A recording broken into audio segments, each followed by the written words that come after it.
Assalamualaikum warahmatullahi wabarakatuh. Selamat malam pemirsa, apa kabar? Indonesia Malam akhir pekan kembali menjumpai Anda bersama saya Gita Malika dan juga Caca Anissa.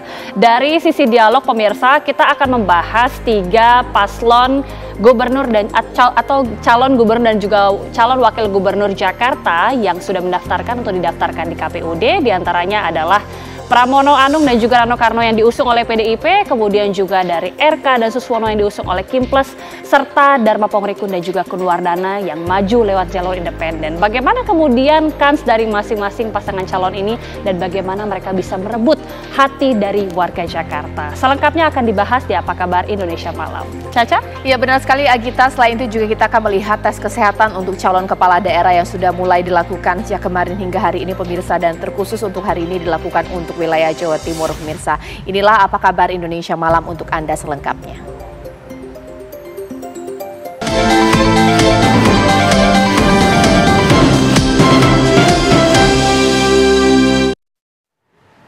Pemirsa, percikan api terlihat di sebuah restoran di Terminal 3 Bandara Soekarno-Hatta, Tangerang. Api yang membesar sempat membakar bagian atap restoran. Ya, sejumlah petugas Airport Rescue and Firefighting atau ARFF dibantu AFSEC melakukan pemadaman. Aparat kepolisian Polresta Bandara juga masih lakukan penyelidikan. Sejauh ini sudah ada 2 orang yang dimintai keterangan. Tidak ada korban jiwa dalam kejadian ini, namun kerugian ditaksir mencapai puluhan juta rupiah.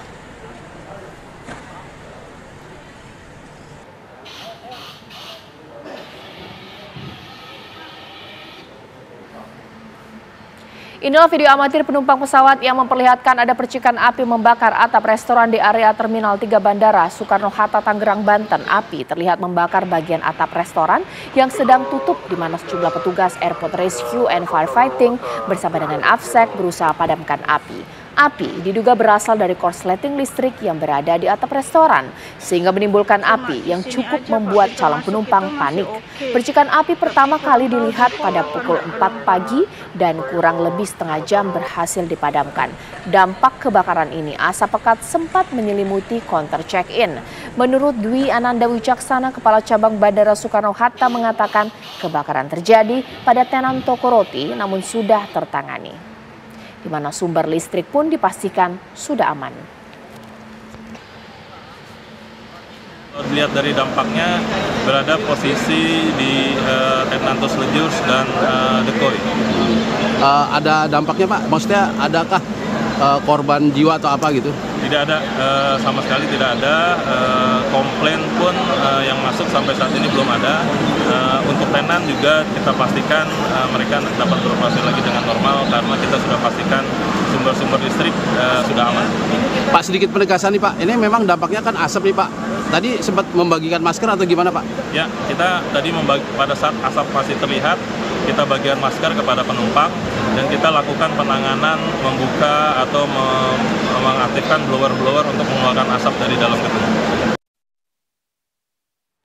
Hari bebas kendaraan bermotor atau Car Free Day yang berlangsung di Jakarta pada Minggu pagi diramaikan kehadiran paslon Cagup dan Cawagup Jakarta, Pramono Anung, Rano Karno yang kompak mengenakan kaos biru. Pasangan Cagup dan Cawagup Jakarta yang diusung PDIP ini tak sengaja bertemu dengan mantan Gubernur DKI Jakarta, Anies Baswedan, yang juga menghabiskan waktu Minggu paginya untuk menghirup udara segar Jakarta.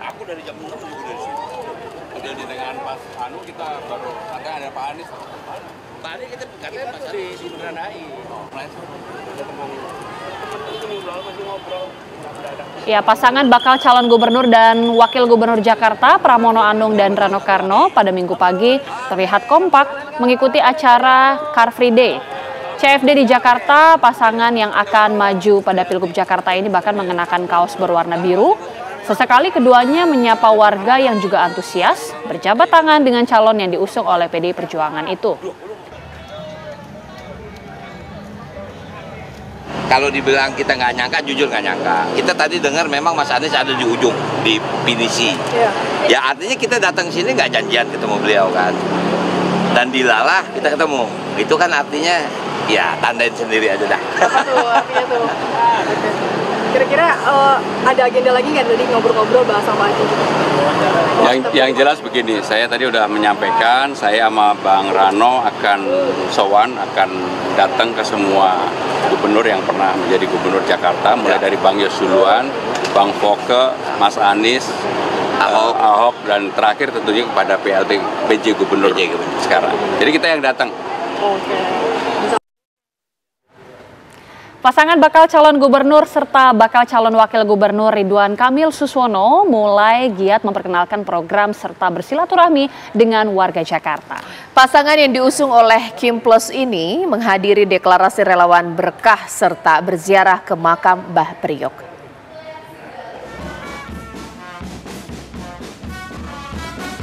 Menjelang pilkada serentak, sejumlah dukungan dideklarasikan untuk pasangan calon gubernur dan calon wakil gubernur Jakarta, Ridwan Kamil dan Suswono. Sejumlah pekerja transportasi dan alumni Universitas Negeri di Indonesia yang menamakan dirinya Relawan Berkah berkumpul mendeklarasikan dukungan terhadap paslon Ridwan Kamil dan Suswono atau RIDO di kawasan Bambu Apus, Cilangkap, Jakarta Timur pada Minggu pagi tadi. Dalam kesempatan ini, Ridwan Kamil mengumbar sejumlah program yang pernah diimplementasikan di Jawa Barat dan akan diduplikasikan ke Jakarta. Dengan harapan Jakarta menjadi kota yang adil dan makmur, kota yang bahagia dan humanis. Dari sejumlah program, Ridwan Kamil menyebut akan merealisasikan adanya mobil curhat untuk menghilangkan tingkat stres warga Jakarta. Kita ada program membahagiakan seperti itu. Kita sudah mempersiapkan namanya mobil curhat, ya. Sebuah kendaraan isinya konselor, psikolog, psikiater, diperbanyak di mana-mana sehingga kesehatan mental orang stres bisa curhat, yang selama ini mungkin curhatnya ke HP via IG Story. Kita ingin Car Free Day tidak hanya di Sudirman Tamrin, tapi di seluruh kecamatan kita bikin, sehingga kebahagiaan bisa merata, tidak usah jauh-jauh ke tengah kota. Kita akan ada Car Free Night malam hari sebulan sekali, supaya UMKM di wilayah antar kampung kita promosi dengan bazar malam, tawuran kita selesaikan dengan komunikasi, festival budaya antar anak kampung. Nah, cara-cara kemanusiaan inilah yang mungkin selama ini belum ada akan kami hadirkan. Ridwan Kamil juga menyebut menjadi gubernur kali ini merupakan sebuah tantangan tersendiri. Pasalnya, status Jakarta telah berubah dan tidak lagi menjadi ibu kota negara.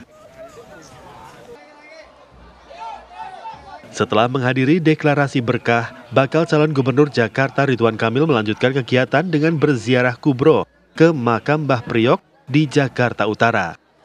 Dalam kunjungannya ini, Ridwan Kamil bersilaturahmi dengan warga sekitar dan tokoh masyarakat setempat. Acara ziarah kubro tersebut turut dihadiri ribuan masyarakat Jakarta dan sekitarnya. Dari Jakarta, Simon Tobing, Rizka Sasabila, Senidia Aditya, TV One mengabarkan. Pemirsa, bakal calon gubernur dan wakil gubernur Jakarta jalur independen Dharma Pongrekun dan Kun Wardana menjalani tes kesehatan di RSUD Tarakan, Jakarta Pusat. Ya pemirsa, di mana KPU Provinsi Jakarta memastikan akan menerima hasil pemeriksaan kesehatan ketiga pasangan calon pada 2 September 2024. RSUD Tarakan menerima kedatangan bakal calon gubernur dan calon wakil gubernur Jakarta jalur independen Dharma Pongrekun dan Kun Wardana. Dharma dan Kun hadir secara bersamaan di RSUD Tarakan pukul 6.40 waktu Indonesia Barat. Keduanya mengaku tidak ada persiapan khusus untuk melakukan pemeriksaan kesehatan karena sudah terbiasa menjalani pola hidup sehat dan minum air putih yang cukup setiap harinya. Dalam pemeriksaan kesehatan ini, RSUD Tarakan menyiapkan 16 dokter spesialis dan subspesialis dan konsultan. Proses cek kesehatan berlangsung selama 11 jam, di mana KPU Jakarta memastikan akan menerima hasil pemeriksaan kesehatan ketiga pasangan calon pada 2 September 2024.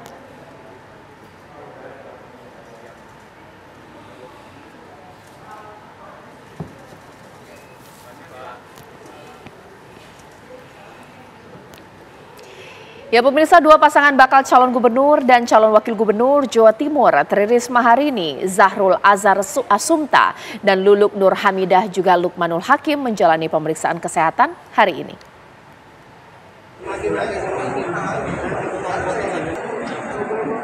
Dua Bacagub dan Bacawagub Jawa Timur menjalani pemeriksaan kesehatan selama 2 hari pada Sabtu dan Minggu. Pada hari kedua pemeriksaan kesehatan, paslon Luluk Lukman yang diusung oleh Partai Kebangkitan Bangsa ini tiba lebih awal di RSUD Dr. Sutomo, Surabaya. Luluk Nur Hamidah menyebutkan dirinya telah berpuasa dan istirahat dengan cukup untuk menghadapi pemeriksaan kesehatan kali ini. Diketahui dalam pemeriksaan kesehatan kedua, paslon Luluk Lukman menjalani tes kesehatan dan uji narkoba. Sudah puasa dan minumnya cukup banyak juga kemarin, istirahat lumayan walaupun ya pastilah karena situasi seperti ini, tapi bisa tidur dengan baik. Itu aja sih menurut saya ya. Jadi kita akan mengikuti semua proses ini dengan baik, mudah-mudahan lancar. Berselang tak lama dari kedatangan paslon Luluk Lukman, paslon yang diusung oleh PDIP Risma Gus Hans tiba di RSUD Dr. Sutomo, Surabaya. Berbeda dari paslon Luluk Lukman, paslon Risma Gus Hans hari ini menjalani pemeriksaan kesehatan mental atau tes psikologi. Kepada wartawan, bakal calon gubernur Jawa Timur yang diusung PDIP, Tri Risma hari ini menegaskan tidak ada persiapan apapun untuk menjalani pemeriksaan kesehatan selain tidur. Bu, persiapannya apa Bu? Persiapannya tidur, pulangan. Usai pemeriksaan kesehatan, tim dokter akan menggelar rapat pleno dan hasil tes akan diumumkan oleh KPUD Jawa Timur. Dari Surabaya, Jawa Timur, Sandi Irwanto, TV One mengabarkan.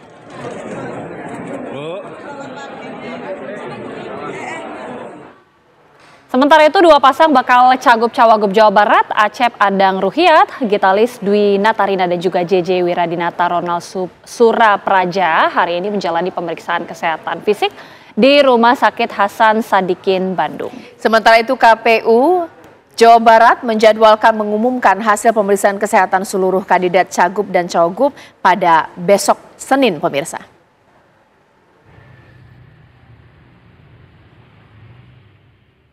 Pasangan bakal calon gubernur dan wakil gubernur Jawa Barat Acep Adang Ruhiat, gitaris Dwi Natarina, dan pasangan JJ Wiradinata Ronald Surapraja menjalani pemeriksaan kesehatan jasmani di lantai 6 dan 7 Gedung Anggrek Rumah Sakit Umum Pusat Hasan Sadikin, Bandung mulai pukul 7 waktu Indonesia bagian Barat. Kedua bakal pasangan calon ini akan menjalani tes kesehatan jasmani yang meliputi medical check-up, pemeriksaan mata, gigi, dan organ dalam lainnya. Pemeriksaan tersebut diperkirakan berlangsung 5 hingga 7 jam. Ada juga pemeriksaan jasmani atau apa, Pak? Jasmani sekarang seluruhnya.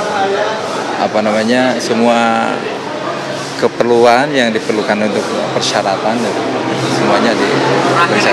Sekarang tuh tes jasmani. Persiapannya gimana tuh? Persiapannya istirahat yang cukup. Puasa juga. Belum ada instruksi seperti apa. Yang pasti hari ini doain mudah-mudahan lancar dan kita sehat-sehat aja. Oh iya, hari ini kita sekitar 2 hari, main 2 hari, dan hari ini jasmani. Ya semacam persiapannya aja apa aja Ronald? Persiapannya ya tadi malam kita istirahat, tidur cukup, udah puasa lebih dari 10 jam, insya Allah kami siap. Siap lah ya. Ada informasi di dalam akan berapa lama nanti? Nggak tahu nih. Ya tunggu aja lah, mungkin sekitar 7 jam. Tapi gini, kayaknya sih tidak selama kemarin sampai 7 jam. Wah, sampai. Sementara itu, Komisi Pemilihan Umum Jawa Barat menjadwalkan akan mengumumkan hasil pemeriksaan kesehatan para pasangan bakal Cagup dan Cawagup Jawa Barat setelah menerima hasil pemeriksaan dari pihak Rumah Sakit Hasan Sadikin pada hari Senin 2 September 2024 besok. Hal tersebut disampaikan Ketua Divisi Teknis Penyelenggara KPU Jawa Barat Adi Saputro. Insya Allah karena besok satu terakhir untuk pemeriksaan kesehatan baik jasmani dan rohani dan narkoba, maka tanggal 2 mudah-mudahan kita sudah dapat hasil dari rumah sakit ya. Seperti apa hasil nanti mungkin bisa kita informasikan di hari berikutnya. Salah satu persyaratan utama yang harus dipenuhi para calon kepala daerah dalam tahapan Pilkada Serentak 2024 adalah menjalani pemeriksaan kesehatan yang meliputi pemeriksaan kesehatan fisik juga pemeriksaan kejiwaan. Pemeriksaan ini merujuk pada keputusan KPU tentang pedoman teknis pemeriksaan kesehatan dalam Pilkada 2024. Untuk wilayah Provinsi Jawa Barat, RSUP Hasan Sadikin Bandung menjadi tempat pelaksanaan pemeriksaan kesehatan. Dari Bandung, Jawa Barat, John Hendra, TV One mengabarkan.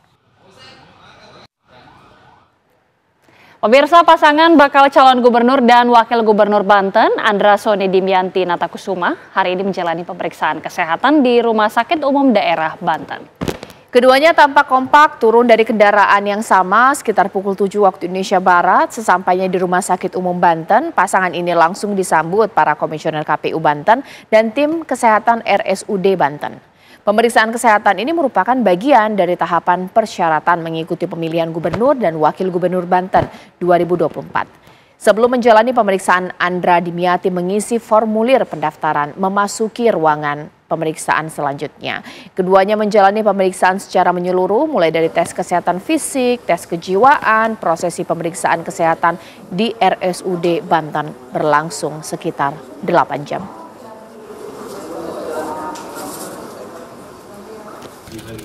Lagi Pak, lagi.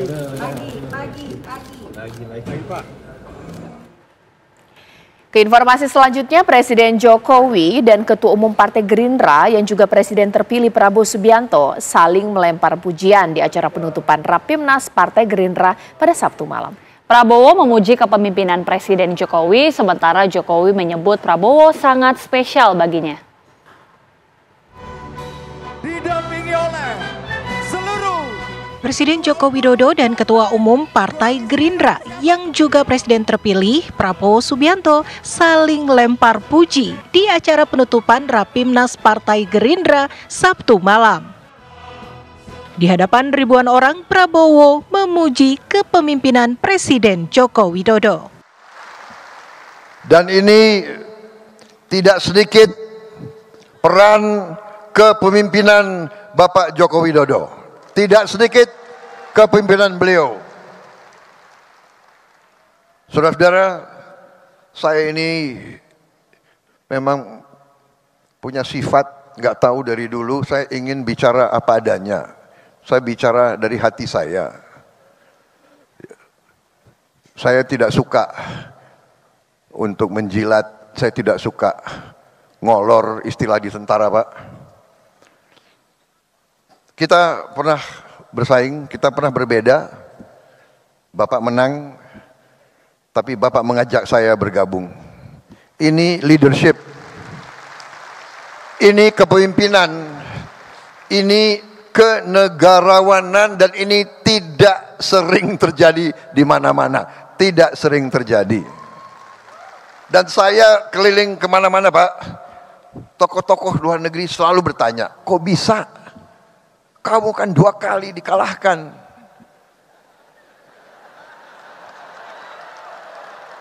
Ini Pak, orang Indonesia, kita kalah, mereka ketawa, Pak. Anak buah lagi ketawa. Lo kira enak kalah?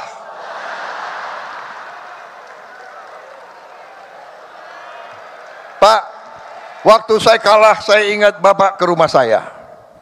Bapak ke Kartanegara. Di mana di negara lain yang kalah yang harus ucapan selamat, ini yang menang datang ke rumah saya begitu.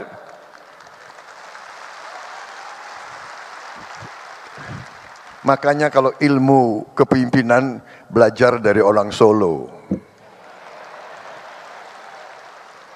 Datang ke rumah, habis itu bawa undangan, mohon hadir pelantikan. Waduh, gitu. Gimana ini? Makanya kalau urusan tentara, pertahanan, tanya Prabowo. Urusan politik aku datang ke orang Solo ini. Tak mau kalah, Jokowi menyebut sosok Prabowo sangat spesial baginya.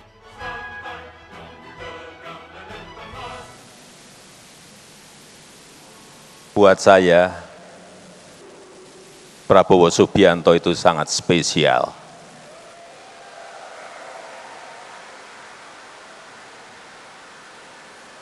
Saya sangat menghormati Pak Prabowo, sangat menghormati.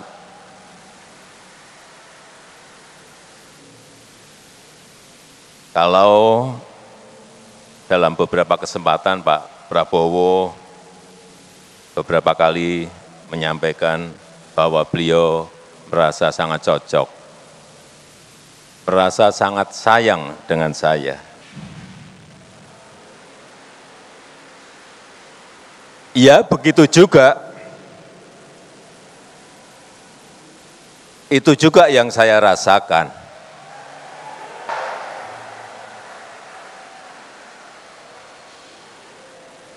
Di mana rasa kecocokan itu tumbuh karena apa? Karena saling rasa percaya.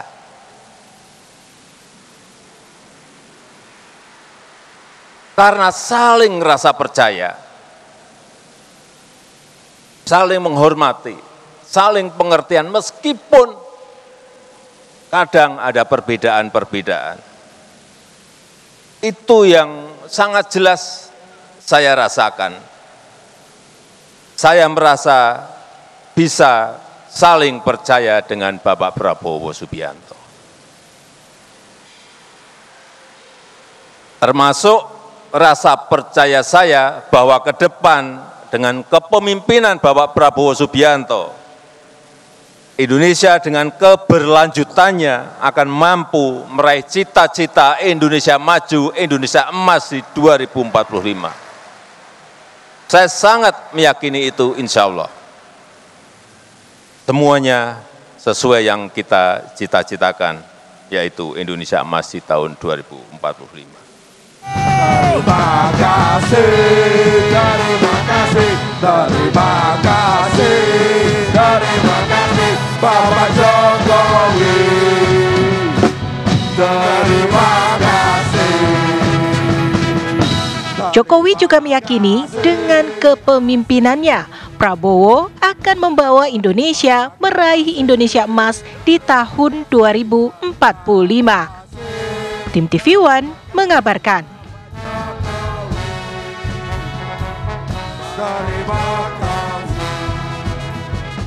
Ya pemirsa, sesaat lagi dialog yang sayang sekali jika Anda lewatkan akan dibawakan rekan saya Agita Malika. Ada apa Agita? Iya betul sekali Caca dan juga pemirsa, sesaat lagi kita akan membahas bagaimana para calon atau pasangan calon gubernur dan juga wakil gubernur Jakarta yang sudah didaftarkan KPUD, bagaimana kemudian chance dari masing-masing dan bagaimana mereka bisa merebut hati warga Jakarta. Sesaat lagi pemirsa.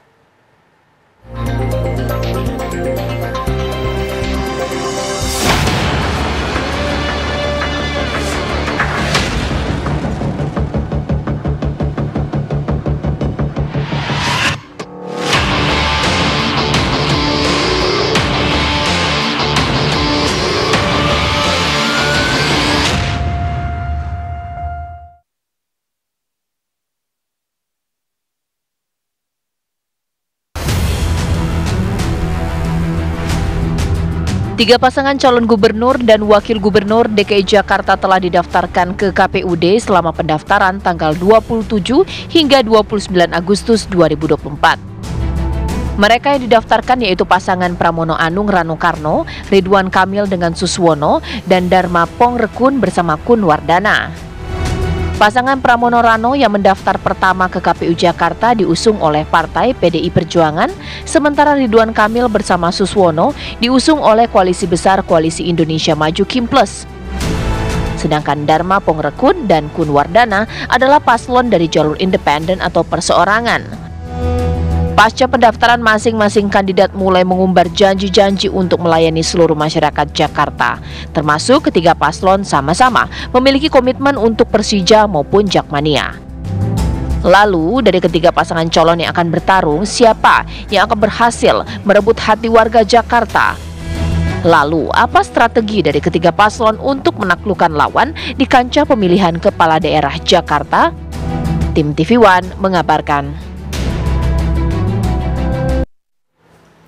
Ya pemirsa, kita sudah lihat ada sebanyak 3 pasangan calon gubernur dan juga calon wakil gubernur Jakarta yang sudah didaftarkan ke KPUD, dan kita tentunya sudah melihat ada beberapa program-program yang mungkin sudah mulai ditawarkan. Tapi pada malam hari ini kita akan berbincang langsung juga bersama dengan para perwakilan dari tim SES bagaimana sebenarnya program-program janji-janji yang bisa ditawarkan oleh para paslon ini kepada masyarakat Jakarta dengan segala berbagai permasalahan dan juga problematikanya. Pada malam hari ini kita akan langsung berbincang bersama dengan sejumlah narasumber. Sudah hadir secara virtual, ada politisi PDIP yang merupakan juga tim SES dari Pramono Anung dan juga Rano Karno, Bang Andreas Pareira. Selamat malam Bang Andreas Pareira.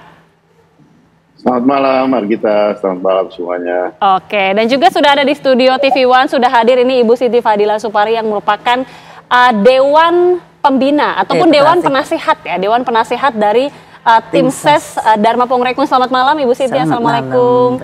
Dan juga sudah bergabung bersama kami ada Pak Fathul Bari yang merupakan Wasekjen PKS dan juga sekaligus dari tim SES RK Suswono. Selamat malam Pak Fathul. Assalamualaikum. Oke, waalaikumsalam. Dan juga tentunya pengamat politik kita Mas Gun-Gun Herianto. Selamat malam Mas. Selamat malam Mbak Gita. Oke, Bapak-bapak dan juga Ibu, kita sudah melihat 3 paslon ini sudah didaftarkan di KPUD, sudah juga menjalani tes kesehatan. Saya mungkin ingin membedah bagaimana sebenarnya program-program ataupun janji yang bisa ditawarkan ataupun diberikan kepada masyarakat Jakarta. Saya mungkin awali langsung dari perempuan dulu, Ibu Siti. Ini menjadi pertanyaan dari publik juga ya, menjadi pertanyaan dari masyarakat.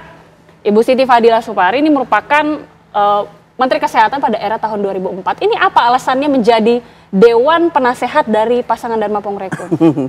Oke, terima kasih Mbak Gita. Begini, Pak Dharma Pongrekun itu adalah komunitas kami. Jadi kami adalah dari suatu organisasi yang bergerak di dalam gerakan sosial melindungi masyarakat dari bencana kesehatan. Nah, berangkatlah dari situ. Dan beliau adalah polisi purnawirawan bintang 3 dan baru pensiun tanggal 16 Januari yang lalu. Sehingga kalau ini orang ini sangat potensial untuk menjadi pemimpin menurut saya, karena dia sangat tahu persis bagaimana melindungi masyarakat dari bencana kesehatan. Tentu saja kalau dia jadi gubernur, pembangunan yang dari gubernur yang lainnya pasti juga harus diteruskan kan dari yang sebelumnya. Tapi kelebihannya beliau ini adalah dia bisa mempunyai visi bagaimana menyelamatkan jiwa masyarakat Jakarta dan mengembalikan kedaulatan rakyat Jakarta. Selama ini gubernur-gubernur yang ada yang dari partai-partai selalu pembangunan fisik yang difokuskan. Pembangunan gedung, pembangunan stadion, pembangunan segala macam. Itu baik-baik saja. Akan tetapi mereka jarang sekali menyentuh pembangunan sumber daya manusia. Dan saya kira semua tahu bahwa kalau calon independen itu pasti pandang sebelah mata, pasti kayaknya pasti kalah gitu ya. Tapi bagi kami kalah atau menang itu adalah urusan yang di atas. Yang penting kami berniat untuk merubah nasib rakyat, terutama rakyat Jakarta, dari yang selama ini tidak mempunyai suara, tidak mempunyai hak atau tidak dianggap sebagai subjek, selalu menjadi objek pembangunan, bukan subjek pembangunan. Lah, Pak Dharma Pongrekun menempatkan rakyat itu menjadi subjek pembangunan. Nah, itu yang paling penting itu. Oke, ini berarti sudah ada kesadaran mungkin dari tim SES juga bahwa sebenarnya pasangan yang maju melalui jalur independen, Dharma Pongrekun ini bukan merupakan paslon yang diunggulkan, Bu Siti? Kalau saya baca-baca gitu, masyarakat masih begitu, padahal baru saja kita diberikan suatu pertunjukan bahwa kekuatan rakyat itu lebih dari kekuatan DPR. Kalau enggak, itu pagar DPR tidak ambruk loh, ya kan? Kita baru saja diberikan pertunjukan bahwa kalau rakyat itu bersatu mengeluarkan suatu kekuatan, maka DPR pun juga tidak akan bisa mereda. Karena salah satu kekecewaan kita kan memang suara kita tidak pernah didengar. Suara rakyat tidak pernah didengar gitu. Oke. Dan selalu DPR selalu mengetok dari pihak yang bukan di pihak kita, gitu, bukan di pihak rakyat. banyak. Kita memang ini mengetuk rakyat Jakarta, mengetuk masyarakat Jakarta. Apakah Anda masih akan terus menggantungkan pada nasib Anda pada partai, ataukah Anda akan eksis sebagai rakyat yang mempunyai wakil rakyat sendiri? Gitu. Dari yang disebutkan Bu Siti, jangan menggantungkan pada partai, saya langsung tanyakan kepada paslon yang justru diusung oleh banyak partai. Langsung ke Pak Fatul, ini kan kita tahu Pak RK tentunya sudah lebih berpengalaman karena sudah tentunya menjadi kepala daerah sebelumnya meskipun di Jawa Barat dan juga di Bandung. Tapi apa yang sebenarnya dibawa oleh RK Suswono ini? Karena sudah ada slogannya juga beredar, Jakarta Baru, ada juga beberapa slogan-slogan lainnya, Pak. Ya, yang jelas pertama kita apresiasi nih yang dilakukan oleh TV One hari ini melampaui apa yang selama ini menjadi pembahasan publik ya, Mas Gun-Gun ya. Karena selama ini mungkin publik banyak baru mungkin karena melewati proses pendaftaran kemarin baru selesai, masih ada pertentangan soal calon yang maju atau calon tidak maju, lalu juga siapa yang diusung. Tapi ini alhamdulillah TV One mengangkat satu hal yang penting sebetulnya untuk masyarakat Jakarta terkait dengan gagasan. Makanya pertama tentu yang jelas politik kita ini kan pesta demokrasi, pilkada ini pesta demokrasi, ruang demokrasi dibuka, ada yang dari partai politik, ada yang dari independen, semua masyarakat nih bebas untuk maju dan kita apresiasi Pak Dharma Pongrekun dan Kun Wardana ya, ini bisa lolos, ini gambaran bahwa proses melalui proses independen pun juga terbuka. Nah, sedangkan juga kita melihat bahwa memang proses yang ada, kita kan mengusung calon yang memang dari berbagai aspek, dari berbagai faktor, plus melewati proses politik yang ada ini bisa lolos nih akhirnya nih. Belum lolos sebetulnya ya, karena kan masih proses pencalonan nih, baru tes kesehatan kemarin, masih berproses semuanya, tapi sudah diusung oleh parpol yang memang kita mengusungnya juga berdasarkan aspek-aspek yang selama ini selalu jadi pembahasan publik, aspek elektabilitas, juga kapasitas, kapabilitas, dan juga tentu dari survei yang ada memang kan Pak Ridwan Kamil ini salah satu juga yang masuk dalam radar perpolitikan yang ada di Jakarta. Jadi tentu pertama kita yakin beliau ini punya kapasitas, pernah memimpin kota Bandung, kota besar yang hampir mirip dengan Jakarta tapi dengan lingkup yang lebih kecil, memimpin Jawa Barat, lebih besar penduduknya dari Jakarta, wilayahnya juga lebih besar walaupun APBD-nya lebih sedikit gitu ya.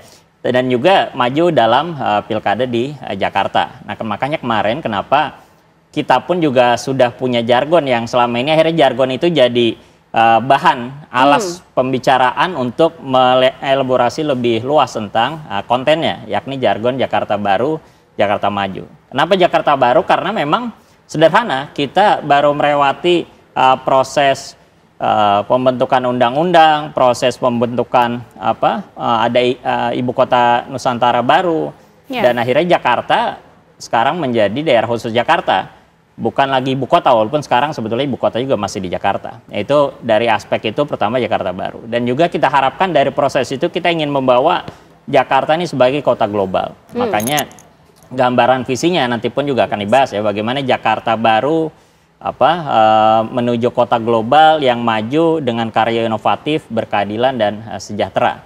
Dan ini hal yang kita coba capture bahwa banyak hal yang diharapkan oleh masyarakat Jakarta karena Indonesia punya Jakarta sebagai harapan yang menjadi kota global, tapi juga masyarakatnya perlu dilihat dalam aspek sisi karya-karya inovatif dan juga penting melihat aspek keadilan dalam banyak hal, baik itu keadilan masyarakat yang marginal, mungkin masyarakat juga di Jakarta nih banyak kaum miskin perkotaan, ataupun yang banyak keterbatasan, termasuk dalam aspek demokrasi dan juga aspek kesejahteraannya. Dan kalau kita lihat misalnya basis survei, yang paling tinggi di Jakarta ada survei LSI, ada survei indikator di bulan Oktober dan bulan Juni 2024 kemarin, itu menyatakan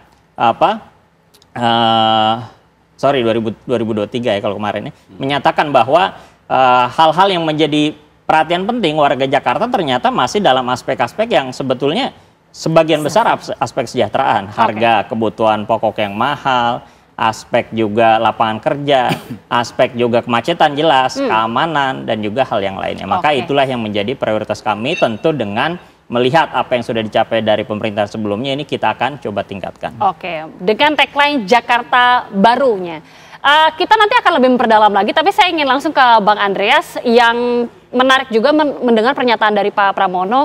Pertarungan di kontestasi Jakarta ini layaknya David melawan Goliat. Ini apakah pernyataan dari Pak Pramono sepertinya memang sudah menyadari ini chance-nya agak sulit atau pertarungannya agak sulit. Tapi apa sebenarnya strategi yang diunggulkan dari Pramono Rano Karno ini? Ya, Argita, kita semua tahu bahwa kita baru saja keluar dari situasi yang dikhawatirkan banyak orang ketika itu bahwa nanti yang akan terjadi di Jakarta ya paslon melawan kota kosong atau paslon melawan calon yang ya dalam tanda petik calon boneka lah gitu. Ya maaf ini Bu Siti Fadila, ini saya menyampaikan apa yang menjadi pandangan masyarakat ketika itu, artinya beberapa waktu yang lalu. Tapi kemudian dengan keputusan Mahkamah Konstitusi, situasi ini berubah gitu. Dalam arti memberikan ruang dan peluang yang lebih luas pada partai politik ya di sini untuk mencalonkan, dan PDI Perjuangan partai yang ya memenuhi persyaratan setelah perubahan konstitusi itu, perubahan di Mahkamah Konstitusi itu soal ambang batas untuk pencalonan, maka PDI Perjuangan mencalonkan Pak Mas Pram dan Bang Rano Karno. Nah, kita lihat dari ya kedua figur ini, artinya figur Mas Pram dan figur Bang Rano, tentu pertimbangannya adalah figur yang mampu menjawab persoalan tantangan yang ada di Jakarta. Karena kita tahu bahwa pemilihan pilkada itu adalah pemilihan langsung rakyat memilih figur-figur yang dicalonkan oleh partai politik gitu. Nah, di sini tentu ya kita tahu bahwa ya ada figur seperti Mas Pram yang mempunyai latar belakang sebagai politisi, latar belakang sebagai legislator, latar belakang sebagai administrator di kabinet, dan kalau kita lihat secara ya keseluruhan dengan pengalaman ini, Mas Pram adalah seorang, ya kalau saya boleh katakan, seorang politisi teknokrat gitu. Dan dia pun memahami Jakarta ini dalam arti bahwa ya dengan segala macam persoalannya, dengan segala macam kompleksitas masalahnya, dengan segala macam ya kesulitan termasuk soal pembangunan sumber daya manusia. Dan Bang Rano yang adalah ya warga asli Jakarta yang kita kenal gitu ya, Bang Dul dengan perjuangannya sebagai ya anak sekolahan, dan Bang Dul selama ini ada di Komisi 10 bersama saya gitu. Kami sama-sama di Komisi 10, dan saya tahu benar bagaimana dengan latar belakang beliau sebagai wakil gubernur, dan juga di Komisi 10 Bang Dul ini ya mempunyai concern yang tinggi tentang pembangunan sumber daya manusia. Dan dia pun memahami betul bagaimana warga Jakarta ini gitu. Dan kalau Mas Pram menyampaikan bahwa pertarungan ini seperti David dan Goliat, ya ini mungkin mengilustrasikan kemarin dalam arti soal jumlah partai politik yang mengusung ya. Dan kalau kita lihat di sini ya PDI Perjuangan ya sebagai partai ya PDI Perjuangan sendiri. Tapi tentu ya dengan konstituensi, dengan rakyat, ya kami berkoalisi dengan rakyat untuk sama-sama memenangkan pilkada di Jakarta ini. Baik, nanti saya juga akan minta analisa langsung dari Mas Gun-Gun, karena ini ternyata cukup di luar dugaan, ada banyak nama-nama yang bahkan di luar dari survei. Seperti apa kemudian chance dari masing-masing? Karena ini ada tentunya pertarungan yang pertama kali dalam sejarah di mana Jakarta tidak lagi nanti menjadi ibu kota. Seperti apa kemudian bisa ditawarkan oleh para paslon ini untuk masyarakat Jakarta? Sesaat lagi pemirsa kita bahas.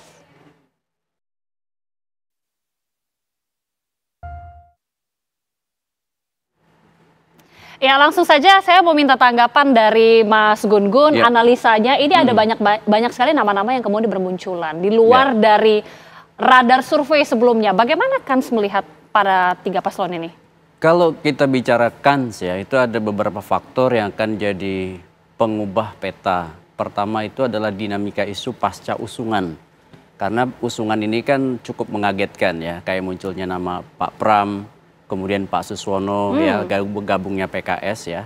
kemudian juga kandidat independen. Nah ini tentu bicara soal dinamika pasca usungan ini akan menentukan naik turunnya probabilitas perolehan suara. Kemudian yang kedua, solid tidaknya basis struktur partai, terutama yang diusung oleh partai ya. Kemudian juga basis segmen-segmen pemilih yang dikuasai oleh kandidat independen. Kenapa? Kalau tidak bekerja tentu tidak akan berlabuh menjadi suara. Kemudian yang ketiga itu soal damage control. Bagaimana mengontrol potensi-potensi kerusakan. Karena kan pemilu pasti aksi-reaksi. Bukan hanya mereka yang bertarung, tapi tim ses, kemudian juga orang yang di balik layar, yang kemudian tentu tidak hanya semata bicara pilkada, tapi bicara soal konfigurasi politik dalam arti luas. Nah, relasi kuasanya itu luar biasa, apalagi Jakarta kan spotlight politik nasional. Sehingga pasti mungkin tidak terdiskusikan di ruang publik, tetapi menentukan siapa yang kemudian berpotensi menang di Jakarta. Bukan hanya kekuatan politik, tapi juga kekuatan ekonomi. Dan yang keempat tentu adalah bicara soal bagaimana memosisikan diri, sekaligus juga segmenting dan political marketing dalam arti political branding yang dimiliki oleh masing-masing. Ya, jadi itu tiga hal itu dari sisi political marketing juga akan menyumbang apakah tebal tidaknya perolehan suara. Tapi bagi saya sih yang paling penting sekarang dari tiga pasangan calon ini adalah karena ini baru tahapan awal, ya kan? Apakah nanti betul-betul didefinitifkan oleh KPU dan dideklarasikan sebagai benar-benar kandidat, ya? Baru kemudian kita bisa lihat tuh kan sekarang nih istilahnya baru kemudian kemudian masuk usungan, baru setelah itu 4 faktor yang tadi saya sebut akan menentukan, begitu. Oke, ini masing-masing dari paslon karakteristiknya berbeda sekali, iya, Mas Gun-Gun. Iya. Saya mungkin tertarik juga ke Bu Siti tadi menanggapi Bang Andreas sempat menyebutkan dan Pongrekun ini adalah istilahnya calon boneka. Ini kata beberapa orang juga ya, mungkin tidak hanya Bang Andreas juga. Ini tanggapan langsung dari Bu Siti bagaimana ini sebagai tim ses? Itu yang aneh, saya kaget banget. Boneka rezim is penguasa. Dan penguasa semua tahu bahwa sekarang penguasanya is partai. Jadi kalau yang ada hubungannya dengan penguasa itu mungkin lebih ke arah calonnya Kim Plus kan deket penguasa Pak Jokowi lah. Kalau sekarang ini penguasa masih Pak Jokowi nomor 1. Nah kalau Kim Plus jelas dekat Pak Jokowi. Kalau Pak Pramono Anung jelas sikapnya Pak Jokowi. Lah saya ini bonekanya siapa gitu loh. Lah kita hubungannya apa dengan Pak Jokowi? Justru sebetulnya yang boneka itu sebetulnya yang dekat dengan penguasa. Kita betul-betul dari rakyat. Dari rakyat untuk rakyat, oleh rakyat dan untuk rakyat. Betul-betul. Aduh deh pokoknya dari rakyat betul. Dari betul-betul grassroots. Jadi memang saya mencoba kekuatannya seperti apa sih rakyat. Katanya negara demokrasi. Seharusnya memang harus ada yang independen dan ada yang dari partai. Dan kita pengen tahu persis apakah rakyat itu bisa berdaulat apa tidak. Nah walaupun kemarin gambarannya yang saya katakan tadi, kemarin gambarannya bahwa ternyata rakyat bisa menggagalkan maunya DPR ya, sampai seperti itu yang kemarin demo banyak itu. Nah itu sebetulnya rakyat jangan juga dianggap sepele begitu. Rakyat itu yang punya negeri ini mestinya. Jadi bukan jangan hanya kedaulatan partai tapi juga kedaulatan rakyat. Tuh tentang David and Goliath. Yang David and Goliath itu adalah kami, bukan Pak Pramono Anung, Pak Andreas. Karena calon independen. Itu iya, Pak Andreas kan dekat dengan penguasa, dekat dengan Bu Mega, dekat dengan Pak Jokowi. Oke, kalau aku dekat sama siapa? Iya. Dekat sama Mbak Gita. Bang Andreas boleh ditanggapi. Ini sebenarnya David dan Goliath justru dari calon independen. Gimana Bang Andreas? Kalau saya dekat dengan Bu Siti Fadila aja. Nggak, ini saya kira ungkapan-ungkapan ini kan ya terutama kalau saya tangkap dari apa yang disampaikan oleh Mas Pram itu kan untuk memberikan analogi antara jumlah partai gitu ya, artinya ya satu partai dengan 14 partai, ya mungkin juga dengan calonnya Ibu Siti Fadila yang dalam tanda petik Bu, ini kan kemarin pandangan masyarakat kan menyampaikan wah ini seolah-olah ya calon yang di-create oleh ya penguasa tadi yang seperti Ibu bilang gitu, yang ya PDI Perjuangan dalam konteks ini kan kemarin kita ada dalam posisi yang juga terpinggirkan, sama-sama terpinggirkan ini, kita di dalam posisi yang tapi ini kan semua kan sudah keluar dari situasi itu gitu, situasi itu, dan saya kira ini kesempatan rakyat untuk melihat secara fair soal lebih pada figur-figurnya gitu, dan saya kira pembicaraan kita ke depan adalah pembicaraan melihat bagaimana figur-figur ini yang akan dinilai oleh rakyat, dan tentu kami PDI Perjuangan ketika mencalonkan ini kan mencalonkan bukan untuk sekedar ikut-ikutan di dalam proses pilkada ini, tapi ya untuk memenangkan dan memperjuangkan apa yang menjadi aspirasi masyarakat di situ. Saya kira orang seperti Mas Pram dengan perjalanan dengan track record sebagai politisi, sebagai administrator di dalam pemerintahan ini untuk menjawab berbagai tantangan yang ada di masyarakat Jakarta khususnya. Begitupun juga dengan Bang Dul, Bang Rano Karno yang warga asli Jakarta, representasi rakyat Jakarta dengan cara berpikirnya yang sederhana, kita lihat di dalam ekspresi sekolah, di dalam ekspresi Dul anak sekolahan. Saya kira ini merupakan representasi grassroots masyarakat Jakarta, dan ya ketika mereka memimpin Jakarta, saya punya keyakinan bahwa mereka akan bisa berbuat banyak untuk merubah Jakarta yang sebentar lagi mungkin tidak akan menjadi sekarang juga secara formal tidak ibu kota lagi, tapi kita tahu masih banyak kegiatan-kegiatan pemerintahan yang terjadi di Jakarta ini. Oke, Bang Andreas. Ketika Bang Andreas dan juga Bu Siti ini sama-sama memposisikan diri sebagai David, jadi mata kita tertuju kepada Goliatnya. Bang Fatul, ini kan tentunya kita tidak bisa pungkiri ya, jadinya ada banyak presiden-presiden negatif. Apakah memang calon RK Suswono ini adalah calon yang memang Goliat istilahnya? Apakah ini tentunya menjadi presiden negatif, dan bagaimana kemudian dari RK Suswono ini bisa mendobrak dan juga supaya tidak munculkan stigma negatif tersebut? Nanti bisa dijawab bagaimana strategi yang bisa dilakukan. Sesaat lagi pemirsa, kami kembali. Oke, Pak Fatul, ini kita tidak bisa pungkiri ya, banyak sekali persepsi negatif mungkin dari masyarakat melihat pasangan RK Suswono ini karena diusung oleh partai yang sangat banyak, dekat dengan penguasa lah, oligarki lah. Ini menjadi tantangan tersendiri tidak sih sebenarnya buat RK Suswono sendiri? Ya, pertama tadi ya, aspek representasi rakyat dalam pilkada, dalam pilpres. Kalau pilkada nih kebetulan ada calon independen, itu dua-duanya representasi rakyat. Jadi baik yang independen melalui mengumpulkan KTP maupun partai politik ini orang-orangnya dipilih oleh masyarakat dan kursinya dijadikan standar threshold untuk mengusung calon. Jadi keduanya nih representasi rakyat kalau bisa dibilang. Lalu kalau dari sisi aspek banyaknya partai, ya tentu ini kan dinamika ya. Kita nggak bisa melihat itu juga hanya sebatas itu lalu kita jadikan bahwa ini terlalu besar. PKS pun dulu pernah dalam Pilkada Jakarta hanya mengusung sendiri. Di masa Pak Adang Darjatun dengan Dhani Anwar dulu, kita mengusung sendiri melawan partai-partai politik yang bergabung dalam mengusung calonnya gitu. Dan ini hal yang pernah kita alami juga. Dan kalau dikatakan bahwa ini mungkin besar lalu dianggapnya seperti Goliat dan menganggap remeh, kita sih nggak pernah menganggap remeh, apalagi dalam kontestasi itu kan apalagi pilkada itu dilihat sosoknya, lalu tapi di bawahnya juga didukung oleh infrastruktur partai dalam memenangkan di lapangan.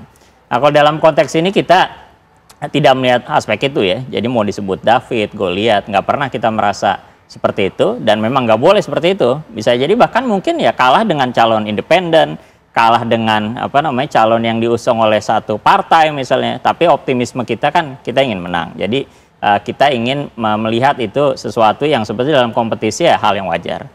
Nah, terus untuk yang kita usung pun juga ini orang yang kita lihat punya kapasitas, punya kapabilitas, dan juga muncul namanya pun juga dalam survei-survei Ridwan Kamil dan didampingi oleh calon dari PKS yang dari representasi misalnya aspek kedaerahan ini dua-duanya juga cukup komplementer kebutuhannya, lalu juga aspek kapasitas dan pengalaman dua-duanya juga punya pengalaman rekam jejak yang cukup baik. Pak Suswono pernah jadi menteri, pernah jadi anggota DPR dan pimpinan partai. Dan dari sisi aspek ketokohan, Pak Ridwan Kamil juga cukup tinggi elektabilitas, plus didukung partai, tentu partai akan bergerak. Dan apalagi PKS kita pemenang di Jakarta dan punya pengalaman pilkada dalam berbagai kesempatan, ya kerja-kerja lapangan itu sangat penting, sehingga itu tentu yang akan kita jadikan bahan untuk memenangkan gitu. Jadi dalam kontestasi yang ada tentu tidak ada satupun pihak yang merasa sudah merasa besar kepala, sudah menang, didukung banyak partai. Apalagi tadi ada sebutan David Goliath. Nah, itu mungkin istilah-istilah yang dalam konteks dalam konteks itu tidak tidak cukup relevan lah. Karena yang dipilih pun juga kadang calon independen dimanapun juga pernah ada di Indonesia yang tidak didukung partai, tidak diusung partai tapi bisa menang.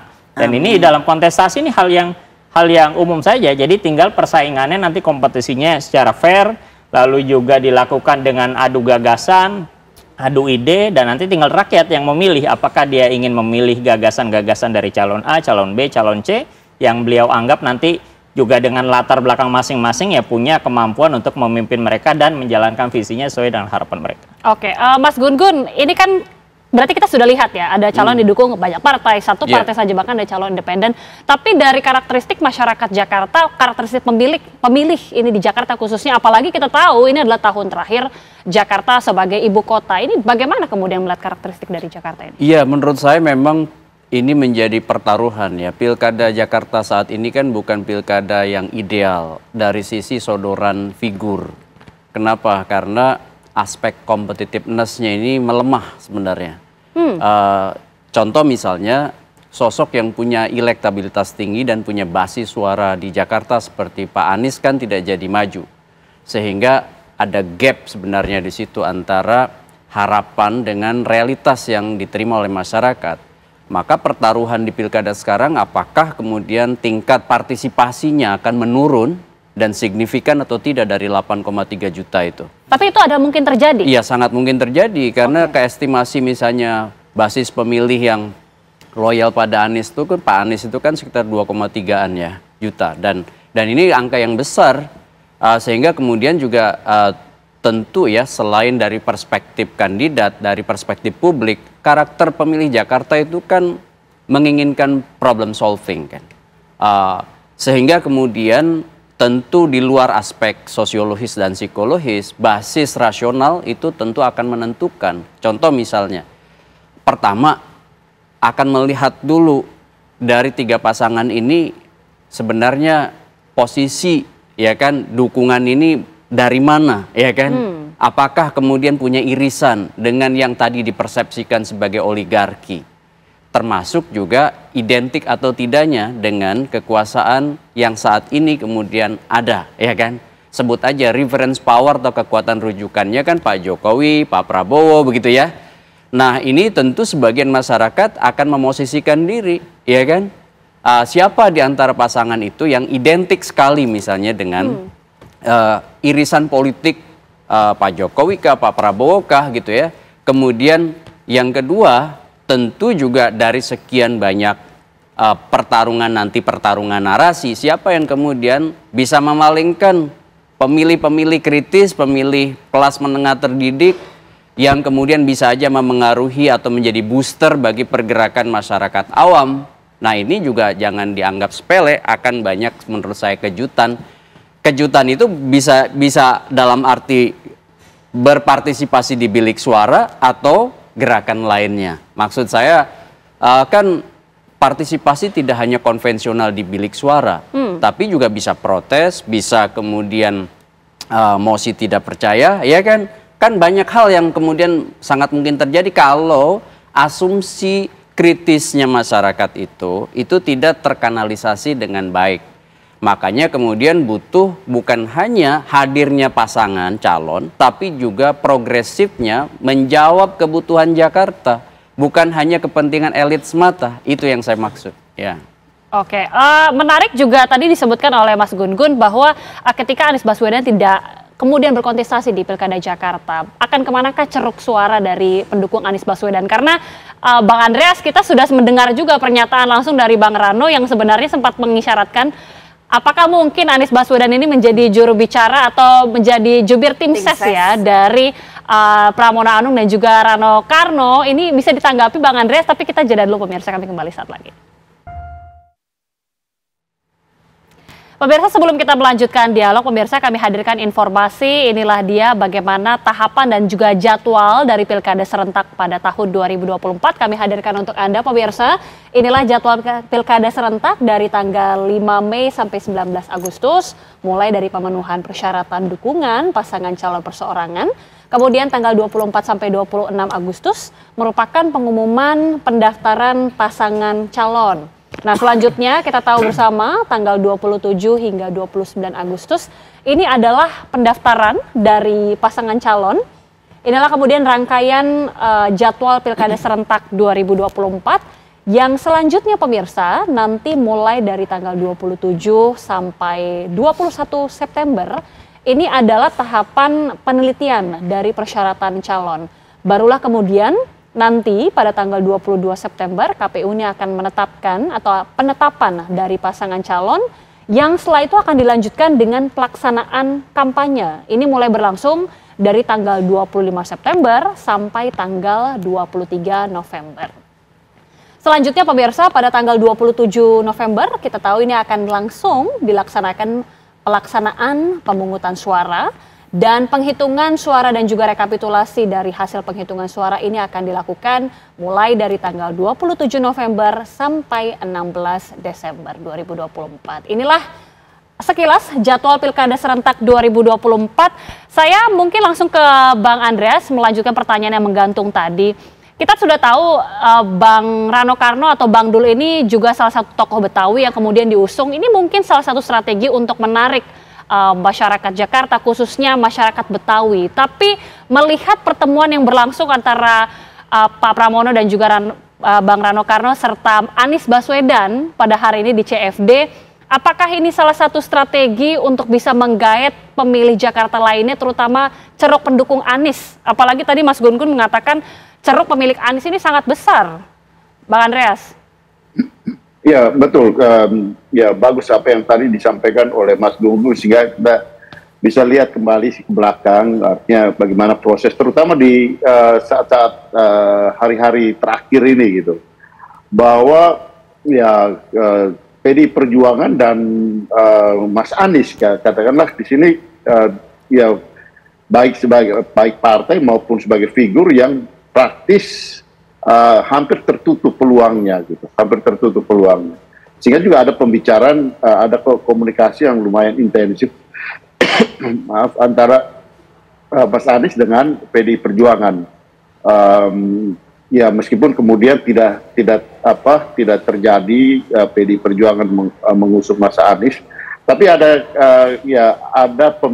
pembicaraan yang ya mempunyai kesepahaman ya. Tadi saya juga perhatikan podcast yang mewawancarai Mas Anies dan saya kira di sini ya kolaborasi antara Mas Anies dengan terutama dengan figur Mas Rano yang cukup panjang mereka berdialog, berdiskusi, dan tadi pagi saya lihat juga Mas Anies bersama dengan Mas Rano, Bang Rano dan Mas Pram bersama-sama di Car Free Day. Ini juga menunjukkan bahwa ya kita perlu ceruk dukungan dari Mas Anies. Dalam hal ini kita tahu semua bahwa ya Mas Anies punya pendukung yang solid, masif di Jakarta ini gitu. Dan sayang sekali Mas Anies tidak bisa maju di Pilkada DKI, sehingga saya kira kita ya menawarkan diri untuk sama-sama bekerja sama di dalam proses untuk memenangkan Pilkada DKI. Karena ya kita juga tidak mau ada Mas Anies dia ditinggal di dalam proses ini, dan tentu Mas Anies punya pertimbangan-pertimbangan ke depan bagaimana, tapi untuk menghadapi Pilkada hari ini tentu ya komunikasi dan kolaborasi itu penting untuk supaya jangan sampai ada bagian dari kelompok masyarakat yang tertinggal di dalam proses Pilkada. Yang dikhawatirkan oleh Mas Gun-Gun tadi gitu, bahwa ada kelompok masyarakat yang kemudian tidak menghendaki, tidak mau memilih atau datang untuk memilih semua calon gitu hanya karena mereka kecewa dengan proses Pilkada yang sebelumnya terjadi. Sehingga ke depan kita lihat bagaimana partisipasi ini benar-benar maksimal, dan kemudian dari partisipasi yang maksimal, dukungan yang solid, ya pilkada ini bisa menghasilkan gubernur dan wakil gubernur yang kemudian bisa bekerja penuh full untuk masyarakat Jakarta. Oke, Bu Siti, kalau tadi Bang Andreas mengatakan salah satu strateginya menarik calon pendukung Anies, kemudian juga mengusung Bang Rano Karno, menarik kaum atau masyarakat Betawi. Ini kalau tidak salah dari Dharma Pongrekun ada menarik dukungan dari Jakmania, menyediakan JIS gratis untuk Jakmania. Ini apakah salah satu program juga? Mungkin bisa dijelaskan juga harapan dari paslon Dharma Pongrekun ini? Ya itu salah satu bonus ya, bahwa Jakmania walaupun Pak Rano Karno langsung mendenial bagaimana bisa gratis gitu ya. Tapi itu Pak Dharma Pongrekun kepengennya nanti Jakmania gratis di stadion yang sangat itu. Nah itu memang beliau kan dari dulu memang Jakmania. Kalau Pak Dharma Pun memang Jakmania banget. Jadi memang dia ada di situ. Dan yang jelas bahwa yang ditawarkan beliau adalah pembangunan sumber daya manusia. Difokuskan di situ. Secantik-cantiknya, sebagus-bagusnya Jakarta ini, tapi kalau rakyatnya tidak happy, rakyatnya selalu menjadi korban, misalkan, nah itu kan juga nggak enak. Yang penting bahwa di Jakarta itu happy, aman, damai, harmonis, dan sejahtera. Oke, kalau dari Bang Fatul, apakah ini mau menarik dukungan dari Jakmania juga atau mau menarik dari ceruk mana? Ya pertama yang jelas PKS di Jakarta ini pemenang ya, partai pemenang. Ya tentu aspirasi publik, aspirasi masyarakat selalu kita dahulukan, makanya kenapa kita pun juga bisa dipercaya. Dan termasuk dari proses yang ada pun kemarin, kan dari proses yang ada bahkan kita awalnya kan yang mengusung Mas Anies, bahkan SK-nya pun juga sudah siap, tinggal berlayar saja. Tapi mungkin ada 1-2 hal yang akhirnya tidak disepakati antara PKS dan Mas Anies, kan akhirnya tidak jadi berlayar. Dan yang ketiga, calon yang kita usung pun juga kita kan punya basis analisis ya. Kalau kemarin nama-nama yang beredar di masyarakat Jakarta kan 3 nama tuh yang keluar, yang dianggap publik cukup representatif, yakni yang pertama Mas Anies, yang kedua Ahok, yang ketiga Ridwan Kamil. Dan kita pun akhirnya pun juga melihat bahwa ada sosok Ridwan Kamil pun juga ini bagian dari aspirasi publik juga, ada masyarakat yang mengharapkan. Ya, kalau perlu sebetulnya kemarin kita sangat berharap kalau mau ramai dan ideal seperti yang disampaikan Mas Gun-Gun, ya harusnya kemarin kalau PDIP jadi, wah itu akan menarik tuh, karena tentu di lapangan tarik-menarik dukungan, kepercayaan publik ini akan menarik. Dan kita tentu di Jakarta, PKS ini kan kemarin juga partai yang satu periode ketika Mas Anies memimpin Jakarta, ya PKS yang ada di dalamnya. Kita mendukung programnya, aspirasinya kita sampaikan, bahkan aspirasi program dari PKS juga ada sebagian akhirnya dari masyarakat tuh bisa terrealisasikan, bantuan rumah ibadah dan sebagainya. Dan hal-hal yang baik yang sudah dilakukan tentu. Makanya ini pun juga jadi catatan juga buat Pak Ridwan Kamil, kita sampaikan beliau, hal-hal yang sudah baik ini tentu akan kita lanjutkan, bahkan kita tingkatkan. Jadi masyarakat Jakarta tidak perlu khawatir, apa yang mereka harapkan tuh bisa terakomodasi, ini paling utama ya buat mereka. Siapapun orangnya tentu aspirasi masyarakat yang kita dahulukan. Oke, Mas Gun-Gun, kita sudah dengar ya, sedikit kilas lah dari strategi kemudian juga program-program yang akan ditawarkan dari para paslon ini. Akan seperti apa kira-kira pertarungan di Jakarta ini, Mas? Iya, menurut saya pertarungannya tidak akan terlalu sengit sih sebenarnya. Ibarat bermain catur ya. Jadi pergerakan majunya bidak belum tentu majunya bidak tersebut, tetapi bisa jadi untuk melindungi ya kan bagian-bagian lain yang sebenarnya sedang juga membutuhkan yang disebutkan di mekanisme pertahanan diri. Kan biasa dalam bermain catur begitu ya, jangan melihat majunya bidak hanya semata bidak gitu. Jadi kalau kita bicara soal landscape politik, Pilkada Jakarta jangan dilihat semata-mata Pilkada Jakarta, maksud saya gitu. Tapi bicara soal konfigurasi politik nasional, contoh misalnya masuknya PKS ke Ridwan Kamil, tentu kan tidak bicara hanya Pilkada Jakarta gitu. Tapi bicara apakah misalnya ada sesuatu yang kemudian politik akomodasi, power sharing, yang itu juga harus dibaca sebagai bagian utuh. Sehingga kemudian perubahan sikap termasuk juga masuknya misalnya nama Pak Pramono kan tidak hanya semata-mata seorang Pak Pramono, tetapi juga bicara soal landscape politik yang juga lebih luas, saya pikir ya. Sehingga bacaan-bacaan seperti ini butuh menurut saya kita lihat pada saat proses kampanye berlangsung, ya kan? Dan yang paling penting lagi pada saat proses konfigurasi politik yang baru akan kebentuk Oktober itu juga terjadi gitu. Maksud saya begitu. Kita akan lihat bagaimana tahapan-tahapan nanti, termasuk juga tahapan kampanye yang akan sangat kita tunggu tentunya. Tapi terima kasih sekali lagi Mas Gun Gun, terima kasih Bang Fatul, terima kasih Ibu Siti dan juga Bang Andreas sudah bergabung bersama kami di Apa Kabar Indonesia Malam. Dan sesaat lagi pemirsa, Caca Anissa akan hadir bersama Anda dengan sejumlah informasi lainnya. Kita ada punya informasi apa, Caca? Benar sekali Adita, sesaat lagi jumlah informasi akan kami hadirkan untuk Anda, di antaranya seorang pelajar di Serdang Bedagai, Sumatera Utara tewas tertembak di bagian dada dan juga bersama. Ya, sesaat lagi pemirsa Apa Kabar Indonesia Malam tentunya masih akan menghadirkan sejumlah informasi penting lainnya untuk Anda. Tetaplah bersama kami.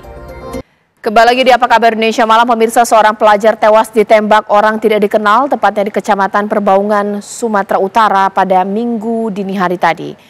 MAF, remaja berusia 14 tahun, mengalami 2 kali tembakan pada bagian dada dan punggung.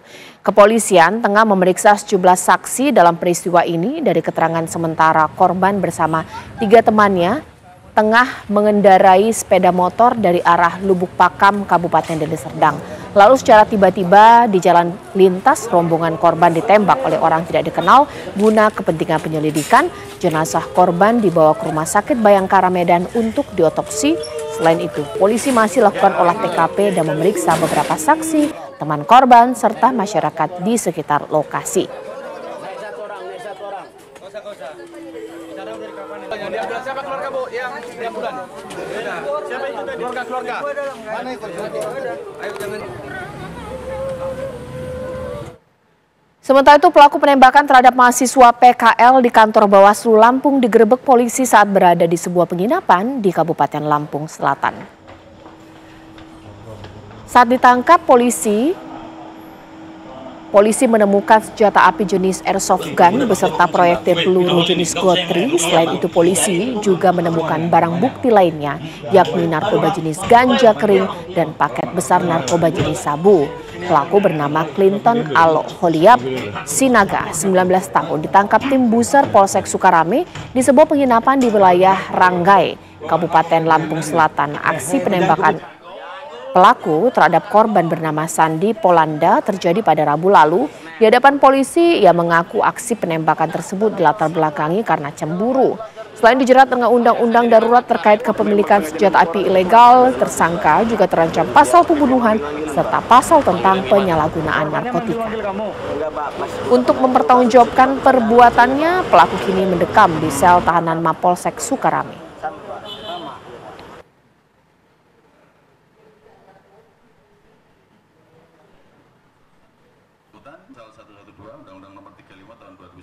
Sementara dari hasil pemeriksaan yang kita lakukan tidak ada kaitan.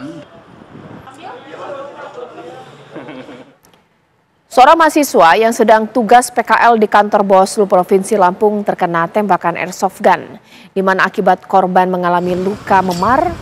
Saat ini kondisinya memang sudah membaik. Ketika kejadian, korban sedang beristirahat di lantai 2 kantor Bawaslu Lampung di Jalan Morotai, Jagabaya 3, Bandar Lampung. Tim Inafis Polresta Bandar Lampung serta Polsek Sukarame langsung melakukan olah TKP. Dari TKP ditemukanlah sebutir peluru jenis GOT-3 yang diduga berasal dari airsoft gun.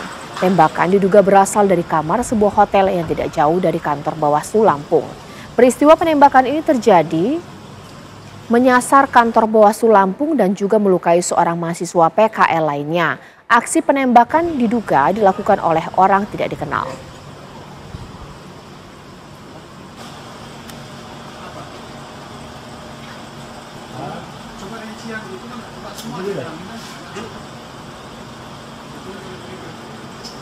Bang, ini Bang. Bang, ini enggak.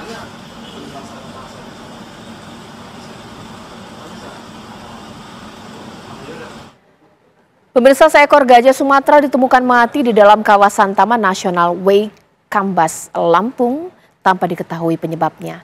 Seekor gajah diketahui bernama Bunga, usia 40 tahun, memiliki panjang tubuh 4 meter, tinggi 2,5 meter. Kematian gajah ini pertama kali ditemukan oleh petugas Balai Konservasi TNWK yang tengah bertugas pada Kamis malam. Tim medis telah mengambil beberapa sampel bagian tubuh gajah, diantaranya kulit, tulang, organ tubuh bagian dalam untuk diotopsi guna mengetahui secara pasti penyebab kematian gajah tersebut. Selanjutnya, bangkai gajah dikubur di sekitar area tersebut. Selamat sore, kawan-kawan semua, sahabat.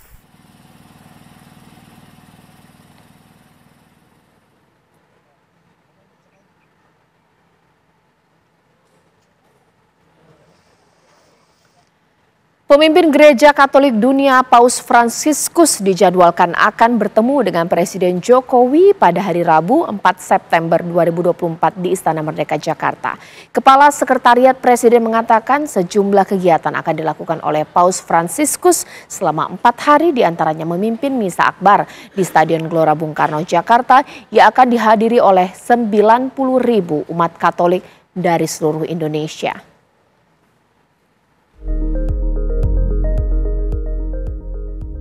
Paus Fransiskus, pemimpin tertinggi Gereja Katolik di dunia, dijadwalkan akan bertemu Presiden Joko Widodo di Istana Merdeka, Jakarta. Kepala Sekretariat Presiden Heru Budi Hartono membenarkan agenda pertemuan ini dan mengatakan Paus Fransiskus akan menjadi tamu kenegaraan Presiden Joko Widodo pada kunjungannya nanti.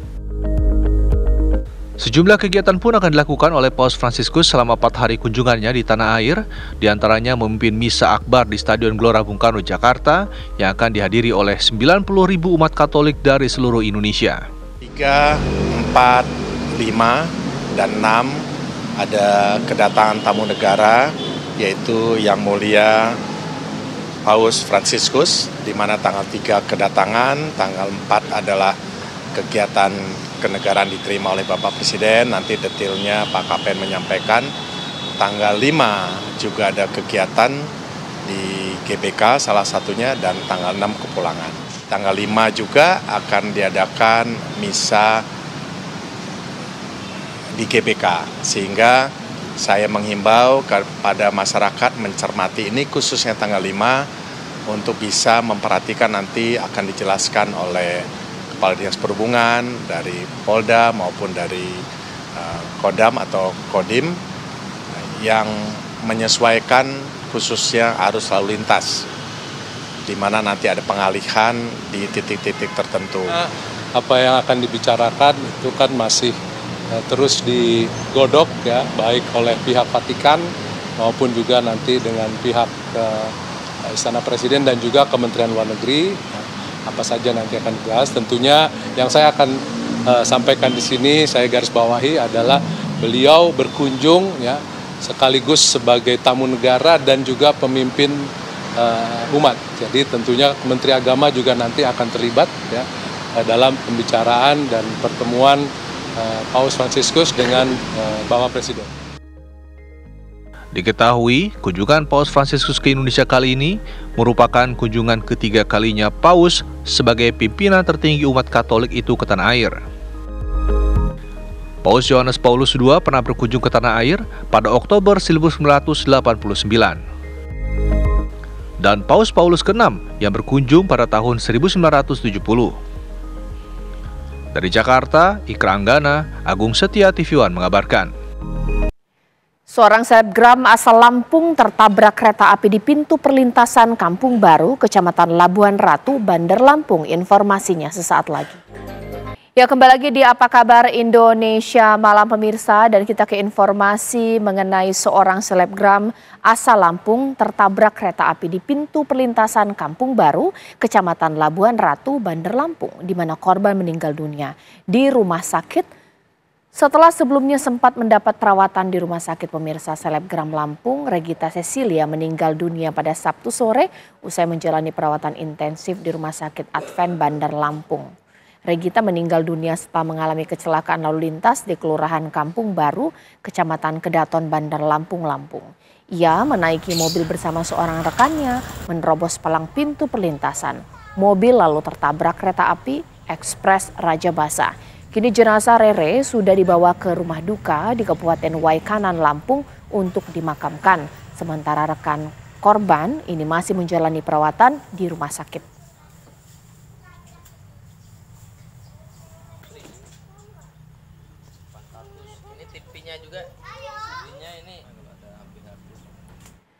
Pemirsa, dua pasang calon gubernur dan wakil gubernur Bali yakni Wayan Koster Nyoman Giri Prasta dan Made Mulyaman Arya Putu Agus Suryadiana menjalani tes kesehatan di Rumah Sakit Bali Mandara Minggu pagi. Pihak Rumah Sakit Umum Daerah Bali Mandara menyiapkan 46 dokter spesialis untuk memeriksa jasmani dan rohani para pasangan calon.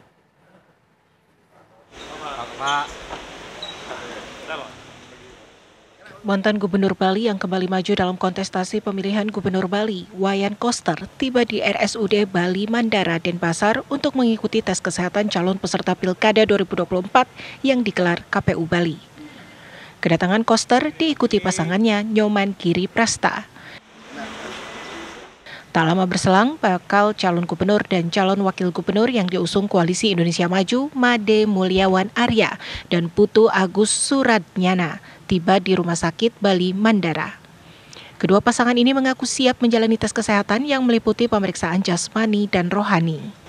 Untuk yang Wayan Koster, pasangan calon gubernur, bersama Bapak Nyoman Giri Prasta, pasangan calon wakil gubernur,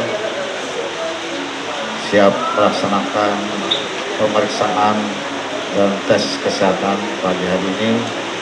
Dan mohon doa restu kawan-kawan semua, khususnya kawan-kawan media, untuk mendoakan agar semua berjalan dengan lancar. Mulia Pas, saya dengan Degaja dengan kakak saya, Bagus Ratiano, akan mengikuti proses pemeriksaan medical check-up ya. Jadi kami sebagai calon pemimpin, kami mengikuti proses yang layaknya sebagai ikhtiar kami atau sebagai bakti kami untuk seleksi sebagai pemimpin, calon pemimpin Bali. Dan kami yakini di mana kami adalah penghobi olahraga juga, dan Pak Agus juga, dan kami juga selain penghobi juga pemerhati olahraga, kami rasa semua akan berjalan lancar di tangan dokter yang profesional. Kedua pasangan bakal calon gubernur dan wakil gubernur ini mengikuti serangkaian tes kesehatan, baik itu tes fisik dan tes psikologi. Pihak Rumah Sakit Bali Mandara telah menyiapkan 46 dokter spesialis. Pemeriksaan kesehatan jasmani rohani itu pasti dikerjakan, termasuk juga ada psikotes dan tes IQ. Kemudian kalau pemeriksaan rutinnya ya hampir dari kepala sampai kaki itu diperiksa, termasuk tulang dan semua kita periksa. Karena kita mau punya pemimpin yang betul-betul sehat untuk memimpin daerah 5 tahun ke depan. Ada 46 dokter spesialis dan subspesialis yang kami siapkan. Memakan waktu berapa lama? Ya kurang lebih kalau kita kalikan hampir lebih dari 10 jam, karena nanti ada beberapa item tes kesehatan rohani yang cukup memakan waktu lama. Diperkirakan, tes kesehatan pasangan bakal calon gubernur dan wakil gubernur Bali ini berlangsung hingga 10 jam. Dari Denpasar, Bali, Rabu Ariswianto, TV One mengabarkan. Presiden Joko Widodo akan membuka dan memimpin pertemuan antara kepala negara dalam Forum Indonesia-Afrika kedua pada Senin 2 September besok. Sebelum membuka pertemuan kepala negara dalam Forum Indonesia-Afrika esok, Presiden Jokowi mengadakan jamuan santap malam di Badung, Bali mulai dari Minggu sore tadi. Terlihat Presiden Jokowi menyambut seluruh jajaran kepala negara pemimpin delegasi dari negara peserta Indonesia-Afrika Forum dan Forum Tingkat Tinggi Kemitraan Multipihak. Presiden Jokowi juga dijadwalkan melakukan pertemuan bilateral di sela-sela forum tersebut. Adapun yang menjadi sesi pertemuan antara Presiden Jokowi dan pemimpin negara-negara Afrika tersebut adalah bentuk kerjasama untuk pertumbuhan tangguh.